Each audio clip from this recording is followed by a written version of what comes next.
ni huyu baba huyo, leo kawa mbaya, hawa ndio marafiki. Huyu kijana ni mtumishi wa Mungu, nikaanza kumfundisha, nikaanza kumwambia utakuwa unakaa madhabahuni unawafundisha wenzako. Nikimwambia nikiwa natoka kakipatikana kasaraka kokote, mimi naambia washirika, hebu mleteni, mpe tu mchele, mpe tu nini, kanisa langu bado ni changa, nataka tufanye mchakato kumpangia hata chumba, mimi sina hila, nataka kijana ainuke. Nikamwambia hivi, kaa hapa nikulee, kama ukijisikia wito kutumikia Mungu utaniambia, mimi niko tayari kuanza hata huduma. Kijana akaa vizuri, mwanzo alikuwa mnyenyekevu, anapiga hadi magoti. Mimi alikuwa ananizidi umri, lakini anakuja kwangu ananyenyekea. Baadaye akawa anapata na mialiko, akajua kuhubiri. Sikia kwanza anamwambia hubiri, mimi siweza, naona aibu, alikuwa anaweza kuangalia watu hivi. Nikamtengeneza akawa chombo. Yeye ndio mtakatifu alinitumia mimi kumtengeneza. Ghafla kijana kiburi cha mwingine. Siku moja alishawishiwa na mtu mmoja kama mimi nilivyokuja hapa, akamwambia wewe unafaa kuwa mchungaji. Hapo mchungaji anakuchelewesha. Ana miaka miwili tu ndio ameanza huduma. Ana miaka miwili tu ndio ameanza kuwa anafundisha pale kanisani. Kijana aliniaga kwamba naondoka, naenda sehemu fulani, ila kesho kutwa atarudi. Kumbe anaondoka. Aliondoka baada ya muda, nikasikia ameshaachiwa kanisa la watu kadhaa, anatumika. Sasa bora aende vizuri, makombola ya hapo yakaanza kwangu. Maneno ya kutosha, kashifa za kutosha, uchafu wa kila namna ananitusha mimi. Mimi nikamwambia Mungu wewe wajua. Siku moja nilikutana na kijana, hata kunisalimia utafikiri ugomvi naye. Basi baada ya muda alienda kufanya huduma kule, mpaka akajikuta mpaka anazini na washirika wawili mle kanisani. Kwa hiyo askofu ile huduma wakamtenga. Walivyomtenga akaona mimi hawezi kunitenga, na akanipigia simu, baba, Mungu ameniambia nirudi kanisani kwangu, ambapo niko mimi siji chochote. Sasa na sisi, na ndio maana nasema mtu yote ambaye amewahi kuasi, hata ajirudi kutubu apewe kwanza muda. Hiyo nimejifunza. Hata kama tuna rehema kabisa. Akaja Mkama akaniambia, Mkama alikuwa anampenda yule kijana. Anampenda. Yaani anamwambia, huyu hawezi kutoa. Nikamwambia, unaamini washirika wewe? Wako washirika walikuwa wazuri hapo wameharibika. Nikamwambia sawa, tutamani waharibike, lakini mshirika sawa kuamini. Hamna, hawezi kuharibika. Wewe ameambatana kabisa na wewe. Nikamwambia haya. Aliporudi, mpe tu madhabahu, mpende tu kama zamani. Labda amejifunza. Nikamwambia hilo tu. Nikaanza kumpa madhabahu. Akaifanya kama amebadilika. Nikaa namuita na ufariji, wakati mwingine namuita sehemu fulani, tunakaa hotelini, tunakunywa soda, tunakula chakula, namtia moyo, alikuwa anapitia nyakati fulani za kimaisha, namuelekeza na kufanya. Yaani mimi sina ila. Mimi furaha yangu kazi ya Mungu iende. Kuona mtu anainuka, kumbe mwenzangu ameshaingia na yule. Siku moja kwenye maono nikaota amebadilisha nywele zake. Mnahitaji yale manywele yanakuwa sijui ya afu naota anamuita anaingia kwenye kichaka cha miba. Baadaye nikamwita nikamwambia kijana, lakini kwa sababu unajua mambo ya rohoni yanaanziaga rohoni kuyaona. Nikamwambia naona badiliko ndani yako. Akasema ghafla hata kujibisha.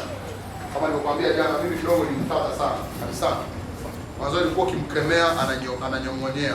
Lakini wakati huu nikimkemea anabadilisha na sura. Kaona uti yale ameshaingia roho nyingine. Nikamtangaza kanisani kwa upendo tu. Yeye atakuwa ni mchungaji msaidizi. Lengo ni nimsogeze washirika wa muamini, hata kama sipo apige kazi ya Mungu. Siku moja anaanza kuambia washirika, mchungaji nimeona kwenye maono, mchungaji ni mchawi.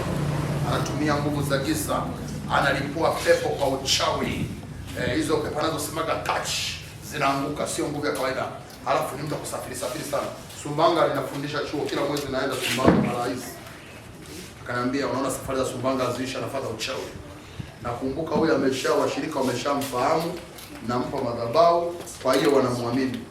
Kuna washirika mpaka warudi nyuma kwa ajili ya maendeleo yetu. Nina story nyingi sana kwenye hiyo neno. Lakini nataka nikuonye katika jina la Bwana. Usishirikiane na muovu anayeipinga madhabahu ya kanisa. Usishirikiane na mtu yote ambaye yuko kinyume na mchungaji wako. Narudia kwa sauti.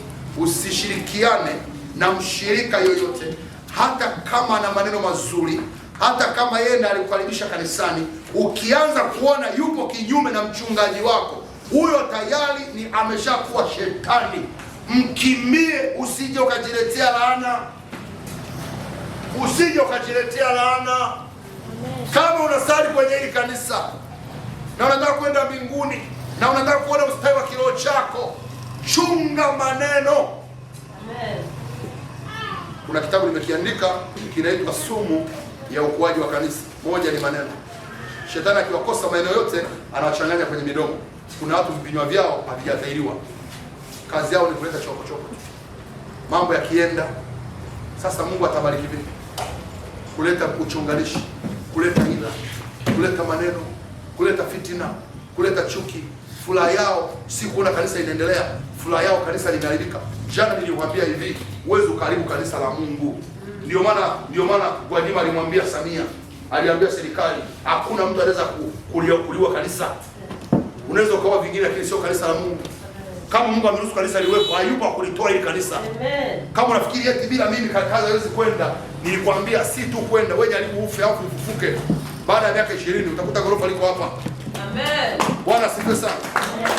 Kanisa limejengwa chini ya misingi ya mwamba, wala milango ya kuzimu haiwezi kulishinda. Alafu nataka nikufundishe pointi nyingine. Unapopinga kanisa, unajua tunafikiri kanisa hili jengo. Hii madhabahu ina maana sana. Unapolipinga kanisa, maana yake unapingana na Mungu mwenye kanisa. Mchungaji ni msimamizi tu, mwenye kanisa ni Kristo Yesu. Amen. Alafu maandiko anasema katika Samueli, nafikiri anasema ashindanaye na Bwana atapondwa kabisa. Ogopa laana. Ogopa laana. Narudia tena, ogopa laana ya kushindana kanisa la Mungu.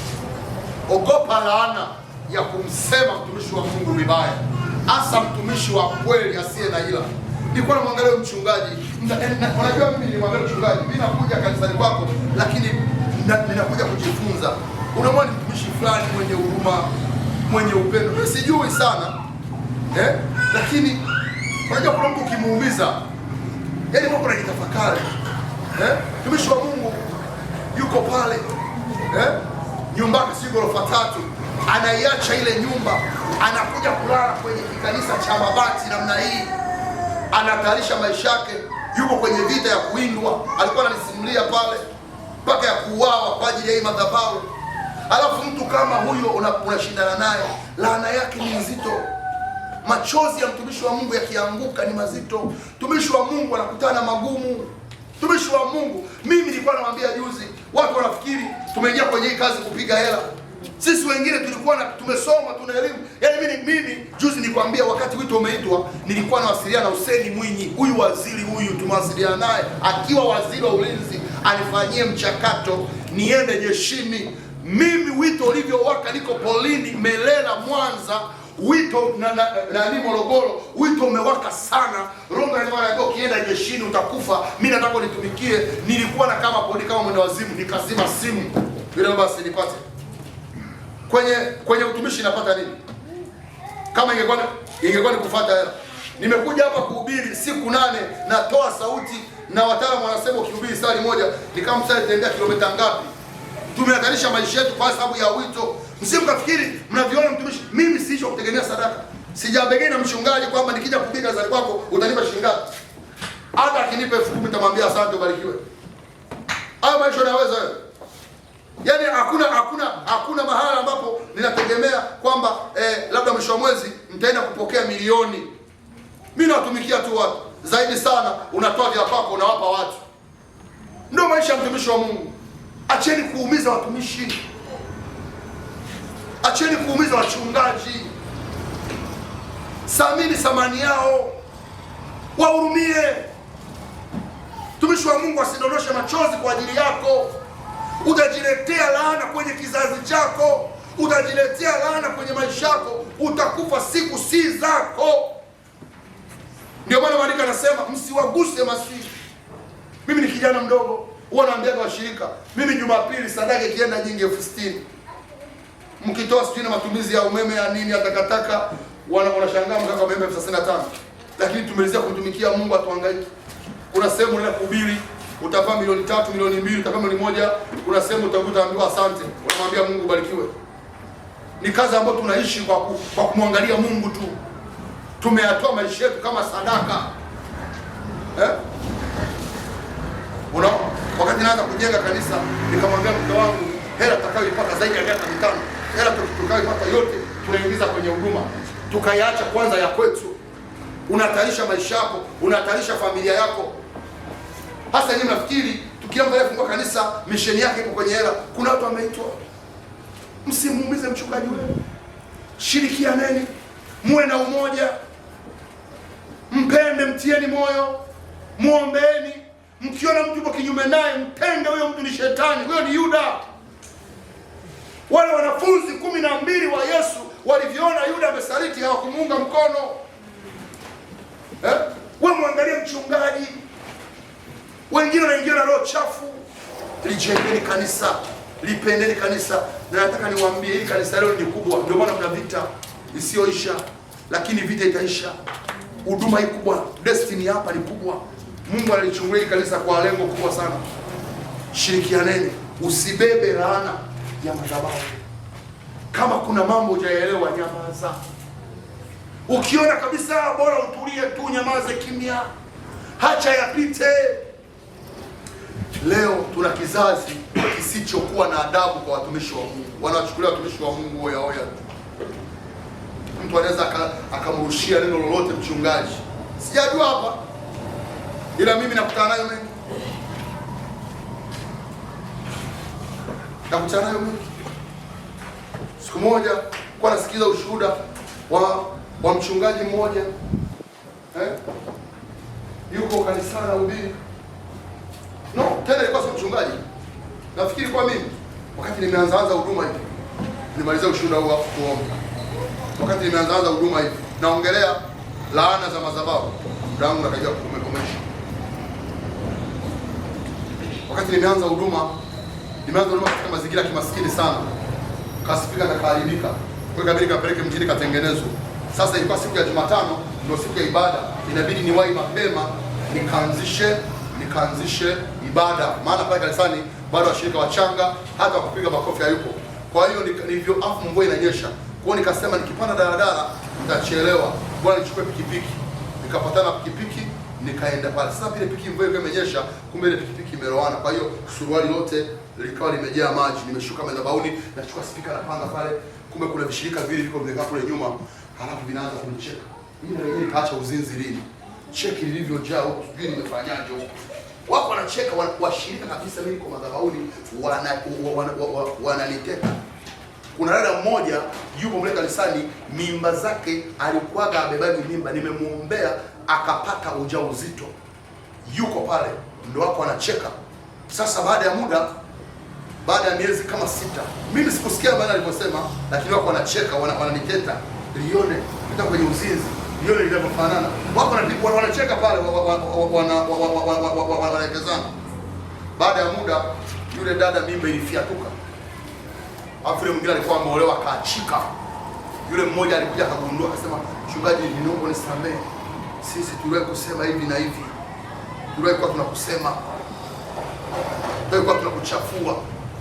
Unashangaa mshirika wa kanisani hata apati baraka kwa sababu ya upuuzi alionao kanisani.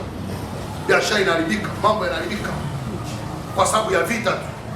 Unapigana na vita. Huo lilianzisha hili kanisa.